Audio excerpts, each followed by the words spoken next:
Welcome to the Bad Broadcast. I'm your host, Maddie.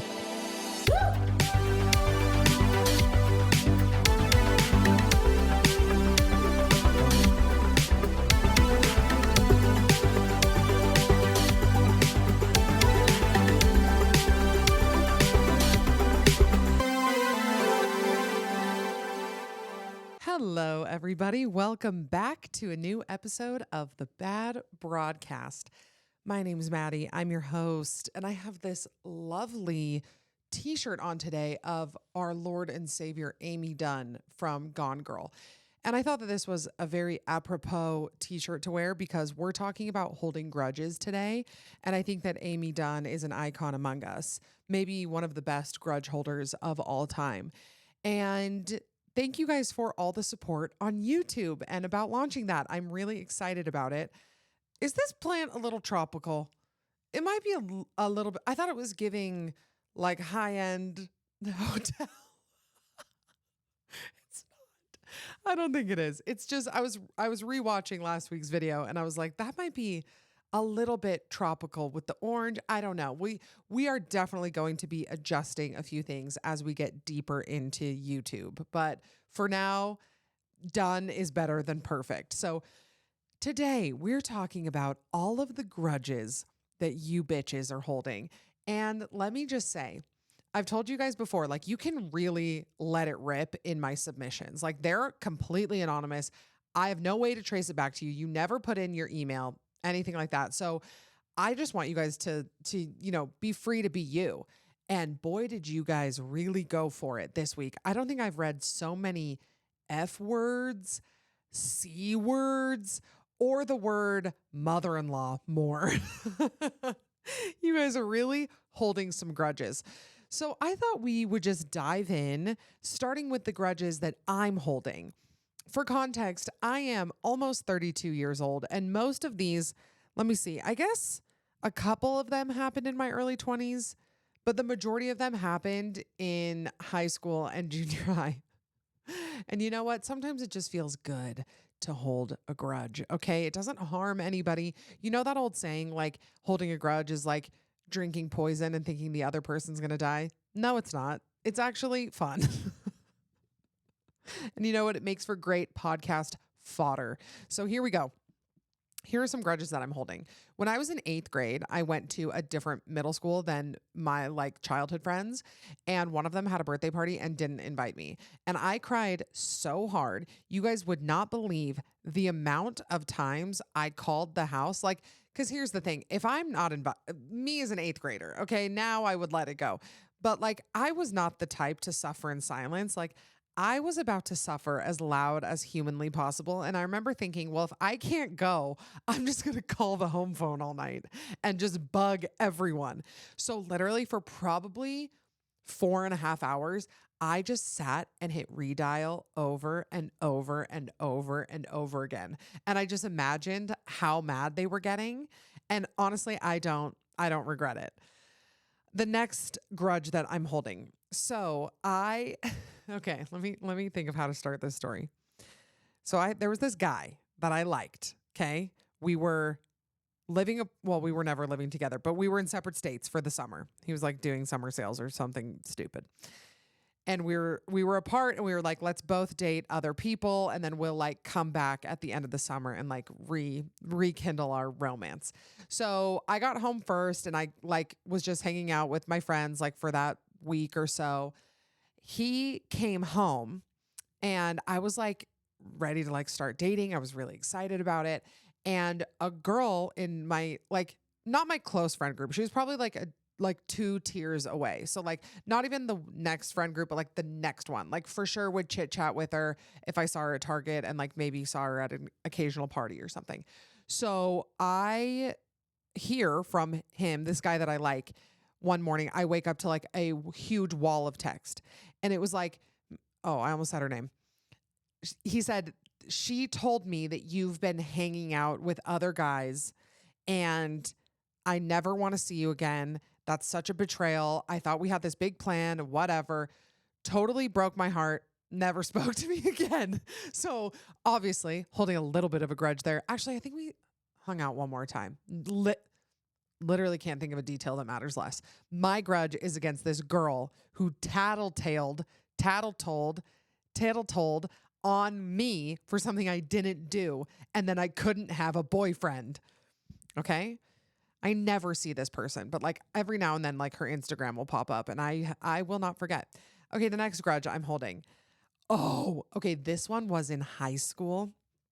Okay, so there is this guy and he was having sex with somebody, which was very naughty. Okay, like that was not something we spoke about or acknowledged at all in high school.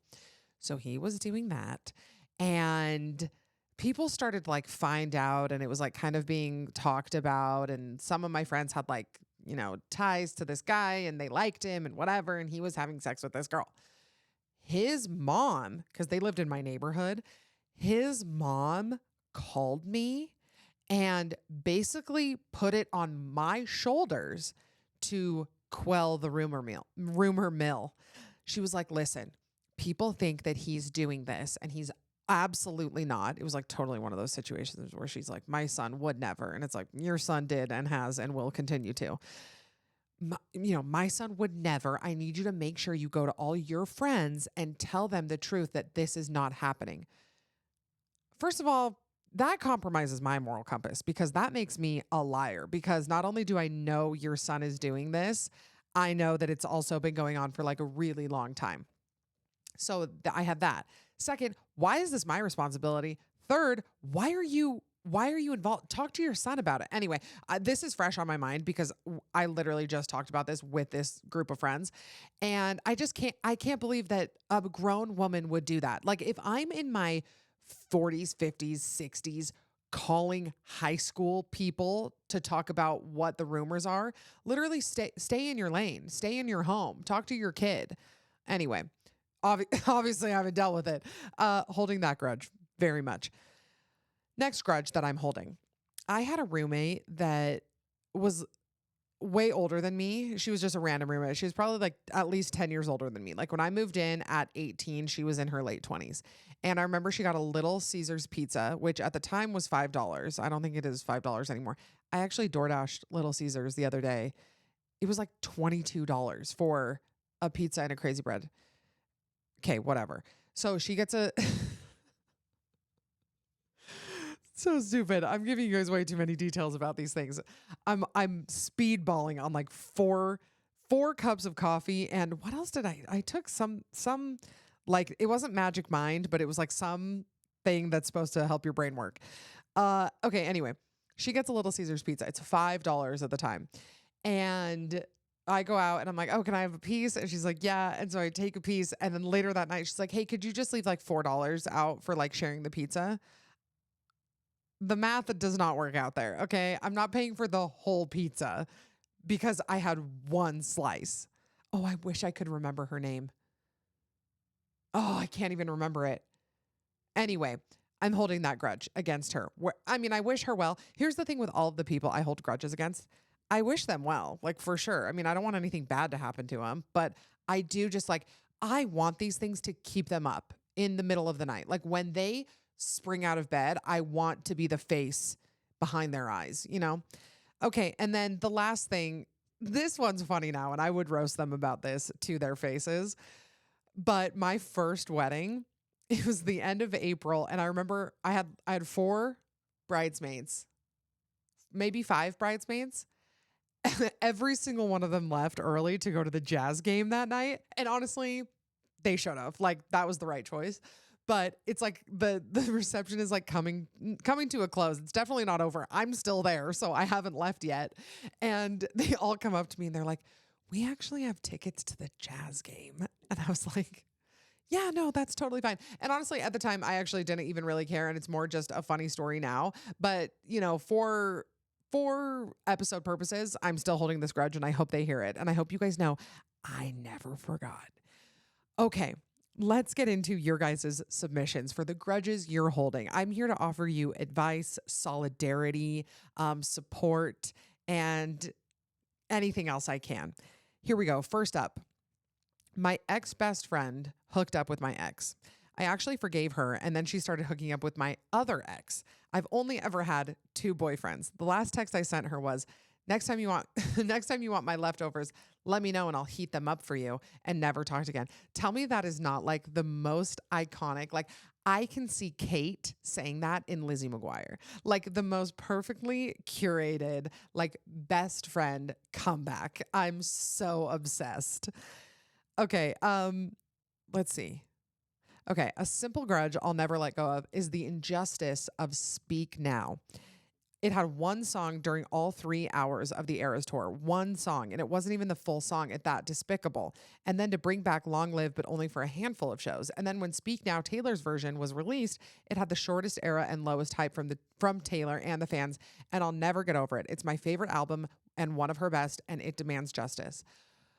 Okay, so I don't think we've done a little Speak Now rundown. Maybe we have on the Patreon. Can't remember. First of all, for those that aren't Swifties, just know Speak Now is like the Swifties' favorite album. I feel like that's just purely my observation. Like when people are ranking them on TikTok, it's like the diehards, the people who were on Tumblr, like the tried and true Swifties love Speak Now. I myself find myself in a bit of a bit of a friendly fire when I tell people that I actually don't like Speak Now like at all. I mean, it's for sure my least favorite, even after debut. Like if I'm ranking all 10, Speak Now is the first one I'm ranking and it's going at spot number 10. And I know how many of you are really mad at me for that, and I'm so sorry. I can offer support because I do think this was weird. This was a weird choice on the Eras tour to not do a full Speak Now. I mean, there are some bangers, don't get me wrong. I love Sparks Fly. I mean, we've got Dear John. You want to know why Speak Now is the worst one? I shouldn't even say it. Oh, no, I'm actually going to say it. It's because of the title track, Speak Now. What is that song? Like, what? It is one of the lyrically worst Taylor Swift songs ever. I can't even get through it. We should actually read some of these lyrics. Let's see. Lyrics to Speak Now song. I don't want the whole album. Okay, like this one. I sneak in and see your friends. First of all, why are you I mean, she's what, 19 at this point, writing about crashing a wedding. I don't get it. I sneak in and see your friends and her snotty little family all dressed in pastel, and she is yelling at a bridesmaid somewhere back inside a room wearing a gown shaped like a pastry. What does that even mean? What? None of that makes sense. Okay, let's see. I think there's another one. Fond gestures are exchanged and the organ starts to play. I'm not being a hater, by the way. You guys know I have read Taylor Swift lyrics on the podcast, like almost in tears because they're so beautiful. I just think we need to be objective that this is one of the worst songs ever written. Let me finish that one. The organ starts to play a song that sounds like a death march, and I'm hiding in the curtains. It seems that I was uninvited by your lovely bride to be. You're 19. Why are you there? Anyway, I think that this is what really ruins it for me. I can't get behind it. I can't listen to the album without seeing this title track. Anyway, those are my Speak Now thoughts, but I get it because a lot of people love Speak Now. It was pretty shocking that it didn't have more of a moment during the Eras tour. Maybe John Mayer's publicist paid her off or something, whatever. Okay, next one. Hey, Maddie, when I was in high school, I couldn't dance or sing or cheer or any of those things. So I went into student government and I discovered a club called Senate. And I did that for my sophomore and junior year. And then I decided to run for SBO Senate and no one was running against me. So I basically won by default. Then they announced in the meeting, wait, let's see. I won by default and it was announced in the meeting. But then at the last minute, the other girl who was running for vice president, who has never done Senate, didn't even know what it was, decided to run against me because she had a better chance over vice president where multiple people were running. So comes the day of the announcement assembly and lo and behold, she wins, which was so devastating. Took away my 2-year dream of being an SBO. And what is worse is that she was on dance company and had also been a cheerleader and can sing. So, 22 years later, I'm still thinking about it. She's never apologized since. You fully got Nigel'd from Devil Wears Prada. Remember, he thinks that the spot is his. Miranda tells him that the spot is his, and he's so excited because for the first time in his career, he's going to be the one calling the shots. And then at the brunch, what does Miranda do? She gives the spot to Jacqueline Follet. Typical. I'm really sorry. Things in high school, I was talking to my friends about this the other day, that it's like, now obviously we're in our 30s, you have perspective, you realize that high school wasn't that big of a deal. But like, how do you raise kids to understand that high school is not that big of a deal? I don't think that it's possible, because when you're in it, it is your whole world. Like, I had no idea that the world was bigger than the four walls of my high school. I thought that that was like the biggest, most important, most like, the way I thought that prom was actually a more important day than my wedding. And like, I'm not kidding. Like, I really did think like, yeah, I know people remember their wedding, but like prom is the thing. And I don't know. I think it's something that every kid has to believe, that high school matters so that you can grow up and realize that perspective changes everything. Okay. Next one. I'm usually a very forgiving person, but one time this boy I used to date, this boy I used to date and I were hanging out in a small group. We were talking about this girl we knew, and someone else in the group couldn't remember who she was. And the boy I was dating said in front of me, "Oh, she looks just like Emily, just prettier." Never forgetting nor forgiving that. I mean, another argument for why are we telling people who they look like? I got several DMs of people being like, yes, thank you. We actually have another grudge one coming up. Actually, let me see if I can skip to it. Oh, this one here. When my husband and I were first dating, we got on the subject of celebrity lookalikes. He looks a lot like Tyler Cameron from The Bachelor. And then I asked him, who do you think my celebrity lookalike is? He proceeded to tell me for exactly half a second. Or let's see, he proceeded to think about it for exactly half a second before declaring Trevor Lawrence, sorry, the quarterback for the Jacksonville Jaguars. Also a man. Granted, we both have long blonde hair and strong noses, but really, at the time I had to Google it and immediately said, are you serious? This is what you think I look like? He has spent the last 5 years trying to backpedal, but I will truly never forgive or let him forget. You can't. You can't ever. First of all, Trevor Lawrence, I think he's hot. I mean, I think he's hot. I think you're probably even more beautiful than that. But you can't ever let that go. But isn't that the best when you have like something in your back pocket forever? Like you have a trump card forever. Like what's he gonna do? That will ever escape you being able to use that whenever you want. The thing that I have in my back pocket is that Gray, I wonder if he can hear me say this. On our first date, we kissed on our first date. I mean, yeah. Anyway, you guys all knew that. We kissed on our first date. And then I wanted to I don't know, continue kissing. And he would not. And he was like, go ahead, go text me when you get home. I'll see you tomorrow, like whatever.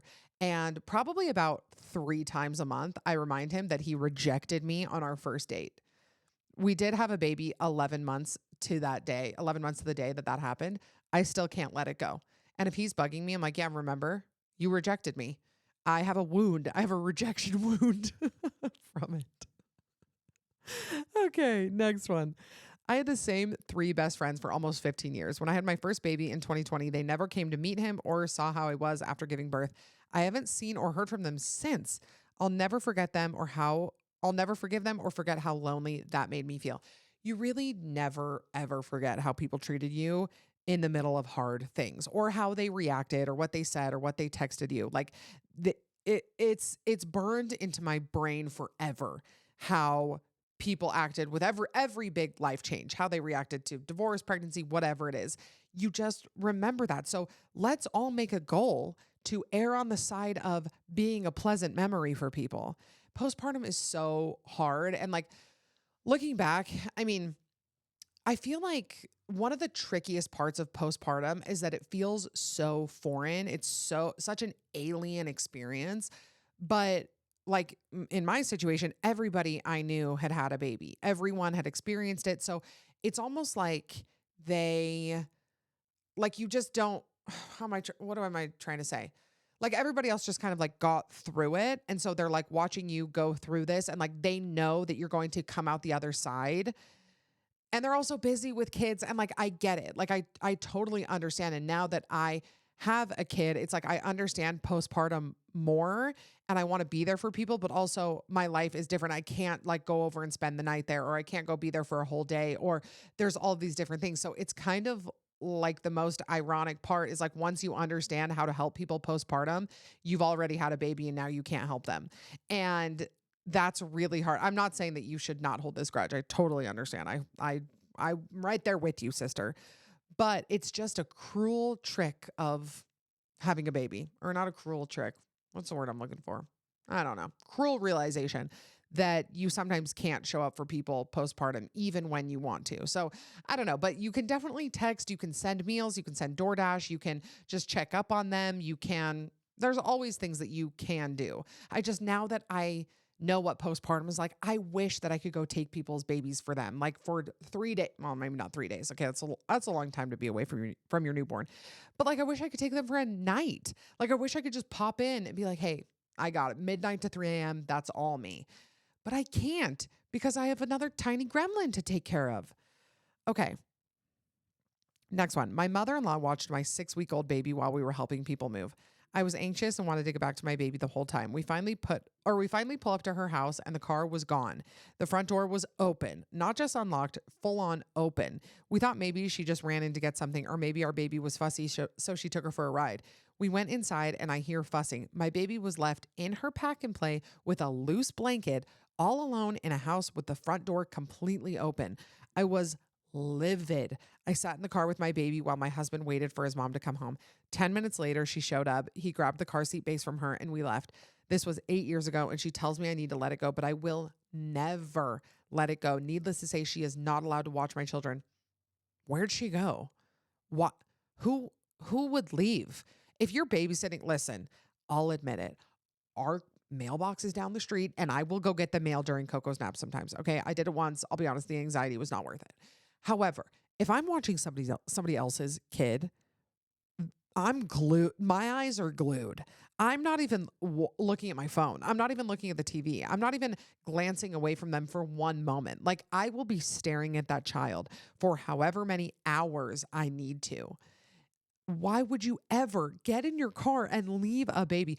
Also, like the way like just baby safety has changed in the last like 30 years. Like when older women are like, yeah, we just put them in a car seat and we didn't even strap the car seat in, honestly. I mean, we just basically let them sleep in a king bed with a pillow and a blanket and a stuffy and like, I don't know, a turkey sandwich. Like, we know, okay? We know that you guys did. We also know now that that's not safe. We know that that's not how like babies need to sleep. Like there's a reason we've learned about safe sleep and there's a reason that accidents don't happen the way that they used to, because now we know we're not leaving them with like a full duvet cover in the bed.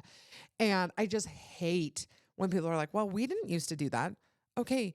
Yeah. But you also used to like in my mom's baby book that her mom wrote for her of like what my grandma was giving my mom baby food the day she came home from the hospital. She was like keeping a diary of like what she ate. It was like oatmeal, 8 a.m., 2 days old. Like, it's just times are a changing. And I know that like if Coco has kids, I will probably be that mom that's like, well, I just swaddled you and snuggled. But I'm sure things will come a long way since then. But still, things are different now. Okay, you can't just leave kids in pack and plays with their blanket. I will say something that has remained since the beginning of time. You probably shouldn't leave a kid alone. When you're babysitting, maybe don't leave the house. Okay. Next one. My sister-in-law got induced and had her baby on my birthday while we were in a fight. I'm convinced she did it on purpose to take the day away from me. I've mostly let it go, but no one can convince me it wasn't a spite birth. You should ask her. I want clarification because that would be really funny. Be really funny if she did have a spite birth. You want to know what I did out of spite? Well, I actually couldn't do it, but my spite was fueling me to have an unmedicated birth. I wanted an unmedicated birth anyway. I wasn't able to have it because I got high blood pressure and it wasn't safe and I needed to be induced. You can go back and listen to my whole birth story if you want, but I really planned on I took hypnobirthing classes. I was really excited about the opportunity to have an unmedicated birth. Still my life's goal. I would still love to have that chance. If that doesn't resonate with you, I'm not going to make you do it. Okay. I don't have any plans to force any mother to have an unmedicated birth. If that plan changes and I do decide to force people to do it, I'll let you know. Okay. But for now, I'm just kind of making my own choices. But people are incredibly weird when you tell them you want to have an unmedicated birth. You will, like, very rarely are people just like, that's amazing. You should do that. I would say when I would tell people that I was doing an unmedicated birth, I kind of just like stopped telling people because people's reactions were so weird. What is that? But when I would tell people, 9 times out of 10, people would say, that's so stupid. That's ridiculous. Why would you ever do that? Don't do that. You're going to regret that. Oh, you just like being in pain. That's why you want to do it. What are you trying to prove by going unmedicated? Well, you know what that did? It fueled my spite. And now, if I ever have an unmedicated birth, just know that it's purely out of spite. Like, I was so upset when I found out I had to be induced and I needed some interventions, mainly because I wanted to stick it to everybody who told me I couldn't do it.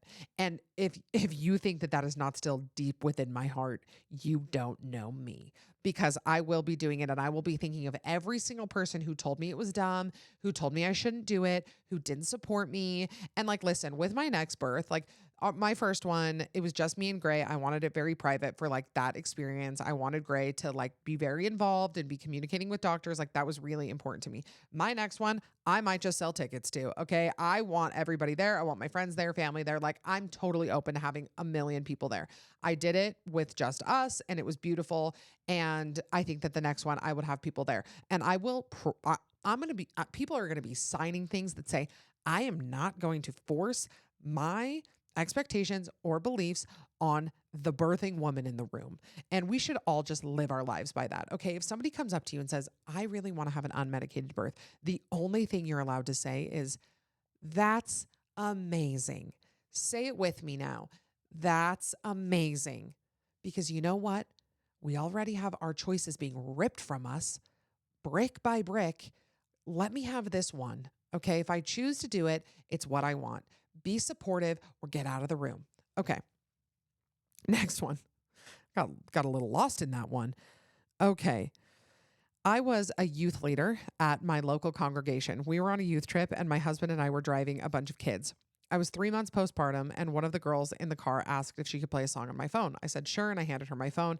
My screensaver was a picture from our wedding. And she said, wow, you used to be so small. And I wanted to rocket launch her out of my car into outer space.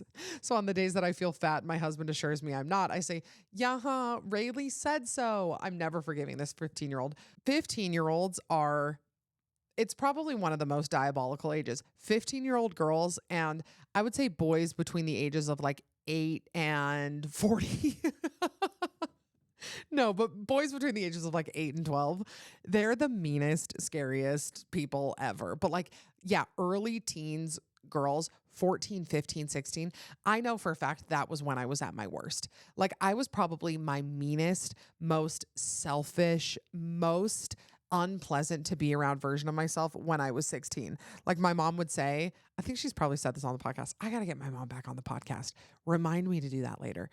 But I feel like my mom, or no, she said this. She said, I would hear you open the door to your bedroom and start walking downstairs. And in my head, I would just be like, what's it going to be today? Is she going to love me or is she going to hate me?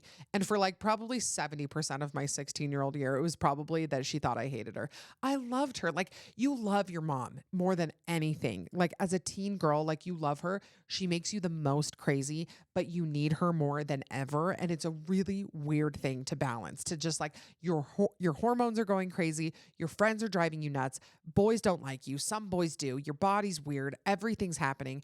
And your mom's there. Like, moms listening to, or moms of teen girls that are listening. Gosh, I need to take drinks. I need to hydrate. Moms that are listening, they need you. They need you. They love you. And they are going to push away at you like you have them in prison or something. Like they are going to try to get away from you and spend as little time as possible.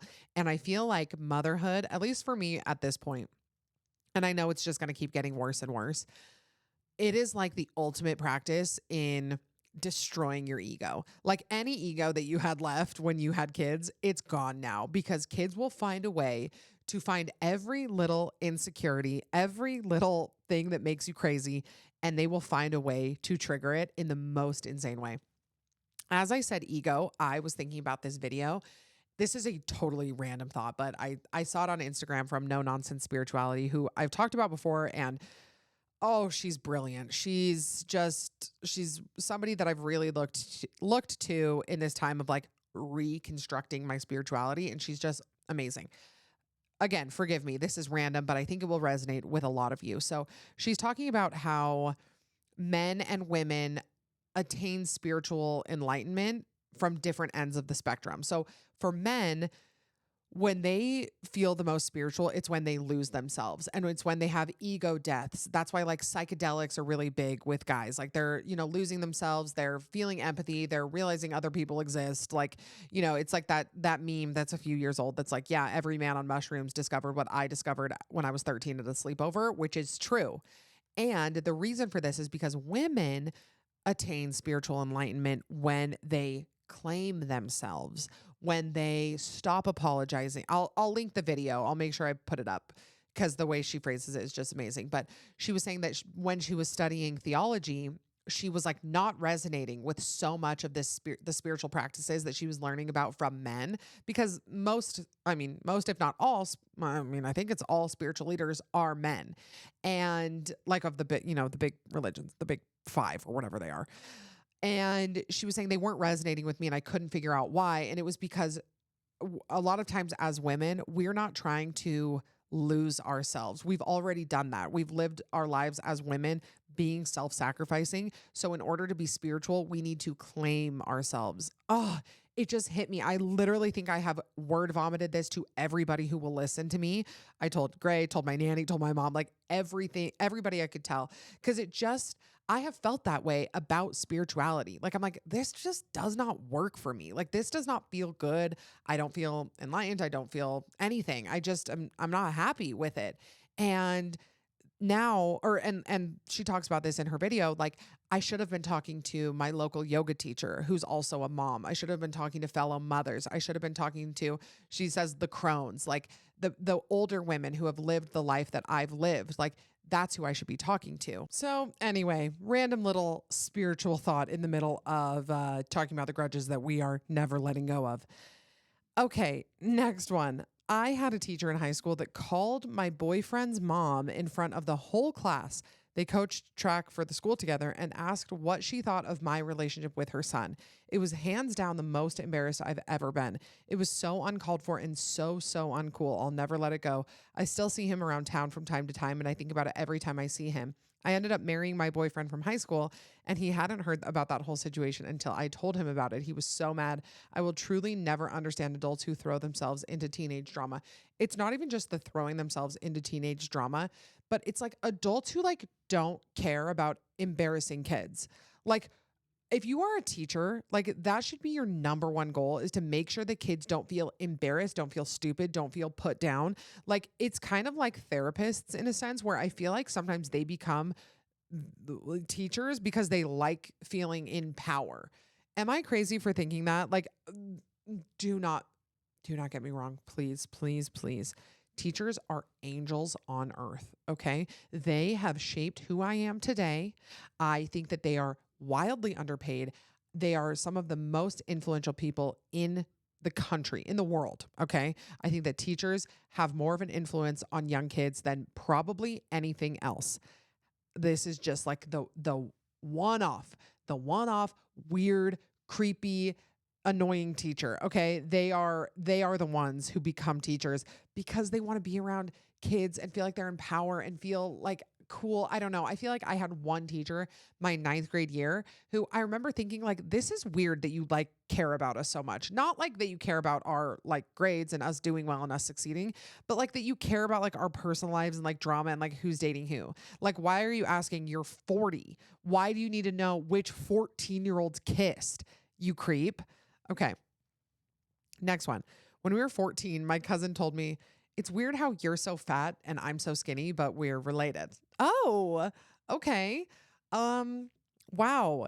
Yeah, I remember, listen, I didn't have the easiest time in elementary school being named Maddie and also being fat, okay? I was called Fatty Maddie, and we were at a sleepover one time and we were all telling secrets. We were playing truth or dare. And this one girl, bless her heart, she's actually really nice. And I hear from her now and again. And she wasn't saying that she called me this, but she said, there's a lot of people that call you Fatty Maddie. It's not funny. I can laugh now. It wasn't funny then. It wasn't funny. And it really, obviously, it scarred me. I'm not holding a grudge against that girl. Okay. But I am holding a grudge against all of the times I was called fat from second grade till now. Okay. And I told you guys, I stopped growing at age 11. I have been almost 6 feet tall since I was 11. When I see 11-year-olds now and I stand next to them, I remember like, I don't know. I feel like I know a lot of 11-year-olds who are like tall. Okay. Like in my family, like we're tall. I'm still 8 inches taller than them. And they're like, yeah, I'm the tallest one in my class. And I'm like, cool. I was 8 inches taller than you. And that seems crazy. And you know what? As I've talked about this the last couple episodes, maybe I have some shit I need to work through. All right. Maybe I have spent my whole life making myself small. And maybe that is something that I should talk to my therapist about. Okay. Next one. I will never forgive my ex's mother for being so passive aggressive about my sense of humor. She caught me alone one day and said something to the effect of, I used to have your sense of humor and then I grew up. Okay, if you're not funny, literally just say so. Now I'm married to now I'm married and my extended family all think I'm funny, so suck it. I hate when people put me down to feel better about themselves. Yeah, I feel like I just can't get over her saying now and then I grew up. Like, what's your sense of humor? Do you make fart jokes? Are you making poop jokes? Unfortunately, I'm in the camp of I still think fart and poop jokes are funny. Like, I'll never ever let them go. Sometimes I make jokes and like I'm like, this is what's wrong with me. Because why are me and like 5-year-old little boys laughing at the same things? Like, we'll turn on some of those stupid, I don't know, just stupid cartoon movies now. Every cartoon is stupid, by the way. And I feel betrayed by all you moms who told me that Bluey is not annoying. Yes, it is. It's so annoying. Every time we watch it, I'm like, everybody told me this is low stim, and I am overstimmed. Okay, but all these dumb cartoon movies, and they all have fart jokes and they all have butt jokes, and I giggle every single time. And I was actually thinking about this the other day. Two things. One, it's weird because, we grew up with like channels, Disney, whatever, Cartoon Network. Our kids will grow up with like streaming services. Like they'll be like, oh, I only had Hulu at my house. I only had Netflix. I didn't watch that because it was on HBO Max. My parents wouldn't let us get a HBO Max. They're not going to have any concept of like channels. And then the other thing is when we were growing up, I remember watching cartoons, specifically like Cartoon Network ones, which were edgy. Okay. That was like my version of like breaking rules. It was going from like, instead of Disney Channel and Nickelodeon, it was when I would watch Nick at Night and Cartoon Network. Like that was the craziest I got. But I remember like my mom would like catch a glimpse of them of like Ed, Ed, and Eddie. And she'd be like, this is just so dumb. This is like trash. This is the worst thing for kids. And now I am that way. When I watch stuff for kids, I'm like, this is so inappropriate. This is so trashy. This is so bad for kids. And it's really just like the Minecraft movie. And I think it's stupid. And then I realize how old I am. Nothing makes me realize how old I am quite like watching the cartoons that Coco likes or spinning in a circle. Have you guys tried, I don't know, spinning around lately? In your early 30s, spinning around is a death sentence. I was in the pool with Coco and we did motorboat, motorboat, go, go, go, motorboat, motorboat, slow, slow, slow. And I was down for the count for about 15 minutes. I had to hand Coco off. My equilibrium was off. I think I had an inner ear thing happen. I was nauseous. I was tipping over. Like you would have thought I just had like open brain surgery. It was so devastating to realize that I am not as young and as spry as I once was. Okay, next one. On my birthday, my dad told me he was glad we weren't close anymore because it saved him time and money. He said he wished our relationship would have been like that earlier so he didn't have to pay for my medical bills. What's wrong with parents? What's wrong with parents? Like, I feel like sometimes parents do things and maybe they don't know that they're harmful. Okay, maybe it's like of the times or whatever. They just make little comments and they don't know. But then they're willing to learn and listen and, do better. Then there are things that we have known for a long time are bad. And how about telling your daughter that you wish that you weren't as close because the relationship's expensive? How about that? How about like even like 300 years ago, we would have known that that was not a good thing to say to a child. Jail. Okay.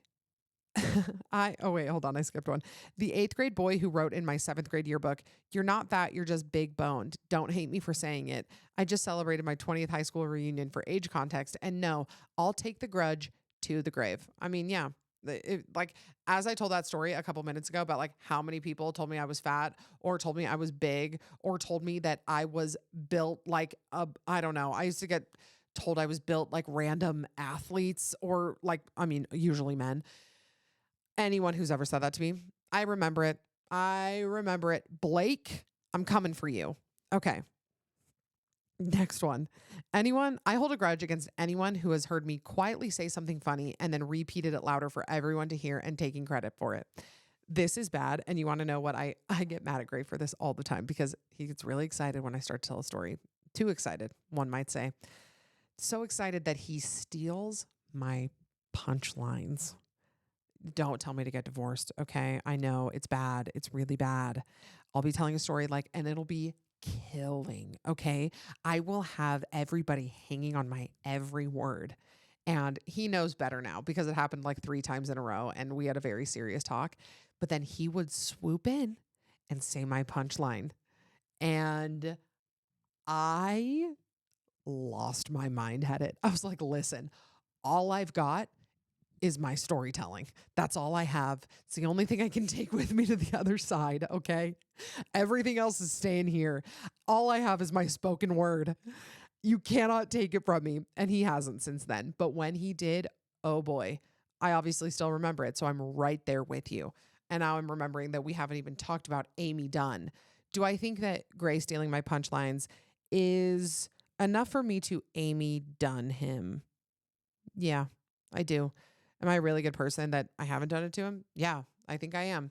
I think I deserve a Medal of Freedom, honestly. But Amy Dunn, if you guys don't know, she basically framed her cheating husband. This is a book. It's not real, but people have speculated that there are a few true crime cases that mirror it very closely. However, let me continue. She finds out her husband's cheating on her. He's like a big time loser, whatever. And so she basically frames him for her murder. And it's nothing short of iconic. It's nothing short of feminism at its finest. It's a beautiful display of womanhood, of power, of reclaiming yourself. And I unironically love Amy. She's kind of in the same, oh, my curtains are coming apart. Don't look. Pay no attention to the man behind the curtain. She's unironically like somebody that I love, and I kind of put her in the same category as Skylar White. You guys know my Skylar White thing. Okay, I love Skylar White. And now people are starting to catch on that like in the middle of Breaking Bad airing, people were like, Skylar's the worst. She's the worst character. She's, she smoked while she was pregnant and she's mean. That's their arguments. And then they're like, Walt like murdered a bunch of people and like got people killed, like including kids, and is like a huge meth dealer and is like the worst person in the world. But he's just like likable. And then Skylar, or people would say that Skylar was the worst, like she's never done anything wrong. Or sorry, that she did everything wrong and that Walt's never done anything wrong. And somebody even DM'd me the other day and they were like, Maddie, you know that Skylar smoked while she was pregnant. And I was like, you know that Walter White murdered kids. And they're like, yeah, I'm just making sure you knew that like Skylar smoked. I'm like, I do. And you know what? Good. I think that that's the least she could have done considering her circumstances. You're telling me you find out your husband is cooking meth and you're not going to rip a cig in the gas station parking lot? Yeah, you are. Okay. So I love Amy Dunn in that same way, that I think she is a figure to teach us how often we will make excuses for terrible men no matter what. How about that? I would drop the mic, but it's in a mic stand. Okay, next one. I hold a grudge against anyone who is mean to my kids. I do not give a F word. If you're 4 years old and if you're mean to my kid, I will literally hold a grudge against you till the day I die, and against the parents of the kids. For example, last year, an older kid stole my daughter, who was like 18 months at the time, her Barbie, and the older kid was like 8. And the parents literally said, well, she's not playing with it, when I tried to get it back because my daughter was upset. Like, I will hate you forever and ever. Do not be mean to my kids. Oh, I almost pushed a kid yesterday at the pool. And he was little. He was like maybe 2.5, but he shoved Coco. Coco was standing at the top of it was a little baby slide, but she was standing at the top, about to get on her bum and go down. And he took her out at the ankles, and she fell so fast on her butt, slid down the slide. I went over, I was screaming. I know the whole pool could hear me, and I literally don't care. I was like, where is your mom? Where? Go find, and he pointed over, go find your mom. Do not play over here. Do not touch her. Do not push her. Go over there. And he never came back. And I would have talked to the mom had she come over and was like talking to me. But I'm like, I'm sorry. It's a universal rule. Like, if Coco were to push a kid at the park, I would expect the other parent to say, do not push them. Like, I would expect her to deal with the consequences. If you're mean, if you're a bully, you get in trouble. Like, I would be fine with that. That would not cross a boundary with me. If another parent did anything more than that, then we would have a problem. But I would be fine with another parent telling Coco, do not push my kid. Like, you should listen when adults are enforcing boundaries with their own children. Hope that came across right. So anyway, so I'm mad at that kid, and where was I going with this? Oh, the toy thing. Okay, here's my thing about toys. When we bring toys to the pool or we bring them to the park, they're going to be shared. Other kids are going to play with them. We're going to have to be okay with that. Okay. However, we do get priority on the toys. So if it's a toy that Coco doesn't care about, she's not playing with it. I don't care. Take it, whatever. If Coco wants the toy, she should get it back. That's my rule. You can't stop kids from playing with toys, but you can say, that is mine and I brought it because I would like to play with it. Can I have it back? I think that that's totally fine. Coco's obviously not speaking in those sentences, but if I have to say that to a kid, I will. And yeah, we've had a lot of times where we bring little blasters to the pool, and then some random annoying 8-year-old boy takes them, and I have to go lay down the gauntlet with them because the parent isn't saying, oh, where did you get that? We didn't bring that here. Especially we've had it where people have taken them home, and I'm like, don't you get home and ask yourself where did this toy come from? This is not ours. Come on. Let's be on a team here. Okay. They say it takes a village. Could we hop in each other's villages every now and again? Just crossing through? I don't know. Okay. Next one. My ex and I lived together, so we'd grocery shop together. He used his mom's credit card, and then he would have me Venmo him half, except he never sent her that money I was sending him as reimbursement. He was pocketing the money. I thought he was giving to his mom to pay the credit card bill. You got hustled. You got hustled big time. And honestly, genius. I should have been doing this in high school when my mom was paying for my stuff. That was one that I miss a lot of things about being younger and carefree and not having a care in the world, never worrying about anything. But the thought of being hey, can I go out with my friends, and my mom giving me $20 and knowing that was all I needed to have the best time in the world. I needed $20. That covered nail polish and the all-you-can-eat pizza pie cafe buffet. That was all I needed. That was my perfect night. Oh, I miss those days. Okay. Next one. I will hold a grudge because I was telling my mother-in-law that I have certain triggers because I grew up in an abusive home and that I was in a bad 6-year relationship. And her response was, I just wasn't born with the ability to feel sympathy. It's just not who I am. If people are in bad situations, they can just leave. Letting it affect you in the future is a cop-out excuse. I raised my kids to just rub some dirt on it and move on. Oh, okay. So you're a sociopath. Cool. Yeah, got it. I will never look at her the same. I will never share anything personal with her again. And this is just the beginning of her. Saying out loud, I just wasn't born with the ability to feel sympathy. You shouldn't say that. You should never admit that to anyone ever. Like if you find that you cannot feel sympathy or empathy or like something bad happens to somebody and like you just don't care about it, like it doesn't like you don't even think about it for a second and like you don't react, like your heart doesn't skip a beat when you like hear about a tragedy, nothing. That is who you say that to a doctor and a therapist and maybe a psychologist and you figure out how to live your life because I mean that is sociopathic, like to not feel any sympathy for anybody. I get this like mentality. Okay, I raised my kids to just rub some dirt on it. Yeah, I know. That's why your kids are in therapy. That's why they don't speak to you. That's why you don't have any grandkids named after you. All right, because you told your kids to rub some dirt in it and then you were never there for them. I understand. Sometimes you got to work through stuff, whatever. There's a balance in all things, okay? You can't just ignore problems, but you also can't like linger on them when they're small. I'm not saying that like yours is a small problem that you should just get over. I'm just saying, in general. But saying it out loud, no. You sh- you can be there for people. People act like being there for others is like some huge feat. Like it's some gigantic ask to just have your family members support you. Like you're not asking them to like support you financially or like do your dishes. It's like, can you just literally answer a 5-minute phone call and tell me that you love me? Is it really that hard? Okay, next one. I'm holding a grudge against Abercrombie because back in the day, every cool girl wore their jeans, which they bought in the child section of the store. They had specific stitching on the back pocket that they didn't have in the adult size. I was too chubby to wear the kids version and never felt like I could fit in. And yes, this was like 20 years ago. They have cute adult clothes now and I refuse to buy any of it. Actually, I totally get this. And it's bad because I do really like Abercrombie. I do. I have been wearing them recently and I like them. And like the men's Abercrombie stuff is so good now. Like it's really cute. And every time I think about those dimly lit stores, this one in Hollister traumatized me more.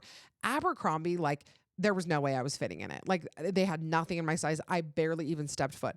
Hollister titillated me because if there was like something a little bit looser fitting, I could have probably fit in an extra large at Hollister. So I kept coming back, like hoping and praying that I would be able to fit into one thing for the new school year. I'll never forget the top that I was able to buy. I wore it in school pictures. It was this teal short sleeve hoodie and it had the little bird on it and I would wear it with a shade shirt because, anything under my neck was harlot territory. So I had to wear a shade shirt. And it was my proudest purchase that I like when people would ask, I'd be like, it's from Hollister. It's from Hollister. And my sweet little girl voice and my tiny little frame can fit in Hollister. So I feel you. And I understand that grudge. And I think that that's totally fair. Is Hollister still around? Let me see. I know that Aeropostale is. Aeropostale, that's how I would say it. Hollister. Oh, Hollister's, okay. It's still kicking. Let's see what their front page has, if it's anything cute. No, I wouldn't wear any of this. Here, let me show the crowd. Like this, I would never wear that. I would never wear any of those. I mean, I'm not opposed to like flare jeans or even like throwback vibes, but it's just, that's not working for me. Peplum is never going to work for me. I've never seen a peplum that, got me going. Okay, next one. Me being excited to tell my best friend that I saved up money to buy a designer bag in Europe and her telling me that I can't go high designer for my first bag. Who invented these rules? Who invented any fashion rule ever? Does anyone have an answer? Like, it feels like just these arbitrary like guidelines. Like you can't go high designer. Gun to my head, I couldn't tell you what high designer is. Is that a Birkin? Also, I just barely learned that a Birkin and I think it's a Kelly. I thought they were the same bag. I thought that they were the same. I think they are kind of similar and it's not something that I'm like so embarrassed by, but I just like don't know what high designer is. Is that custom?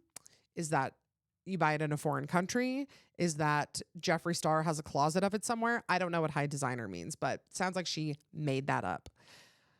Okay, next one. When I got married, both girls in my little trio from high school were my maids of honor. We were still close and I didn't want to have to split that role between either of them. So I gave it to both of them. Then one of the girls got married a month before me and she didn't even have me as a bridesmaid. Not included at all. I know it's not that deep and I wish I could go back and not have a wedding party at all, but like nothing, low-key awkward at her wedding. Multiple friends from high school came out to me asking why I wasn't in the wedding party stuff.